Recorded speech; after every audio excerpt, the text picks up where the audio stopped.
Can you describe a bit about Glitch Marfa and what's the concept and how was the idea born?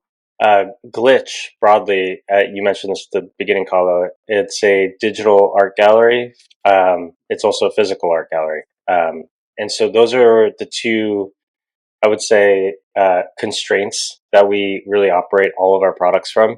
We are there to serve the town of Marfa, Texas, and educate the town of Marfa and the surrounding areas and folks who come in to visit Marfa on a weekly and daily basis about internet art and digital art and crypto art. But we're also very much born of this crypto art culture and movement. And another one of our huge missions is to not just educate the physical folks of Marfa, but also like the internet writ large. And as you know, and as we know, digital art is very much a movement without jurisdictions and boundaries. And it was important to us to make sure that we were serving that constraint in as much as possible, in addition to the town of Marfa. So that's Glitch. I think more specifically, we bought the gallery a couple years ago, and the mission is really to, educate the world about internet objects that can be owned for the first time in human history. And the first product that we rolled out to kind of exhibit and establish and kind of bring forth that concept was a product called Every 30 Days. I'll let Maddie and Malte jump in here and talk a little bit about how that product came about and how we think about it. Maybe Malte, you want to jump in first? Yeah, sure. I think it was pretty much a year ago that we first started talking about this. And as Derek mentioned, we basically began with this weird constraint of a gallery in the middle of nowhere in this art oasis that's going to exhibit this art that's in a way completely delocalized, distributed, permissionless.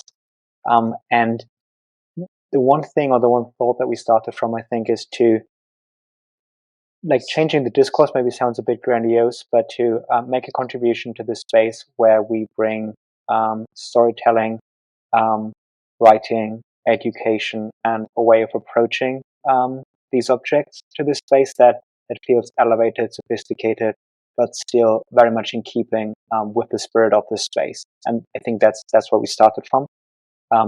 We also wanted to be differentiated in comparison to what we, I think, all perceived to be a certain standardization of how galleries and actors in the space are operating. And so from those two ideas, really the product Every 30 Days emerged, which combines a long-form text that we're writing with a gallery show. There's always one specific piece. It's almost like a monad, one single object that's supposed to illuminate the oeuvre of an artist, but also a larger theme within our ecosystem. And we combine this exhibition, this text, with a digital poster that's sort of like referencing the tradition of exhibition posters, but in a digital format. Very accessible. You can mint it for like 30, 40 bucks. And it's made by a designer and references the idea of the exhibition and the work that's on display. I think that's roughly how I think about the project and how it came to be.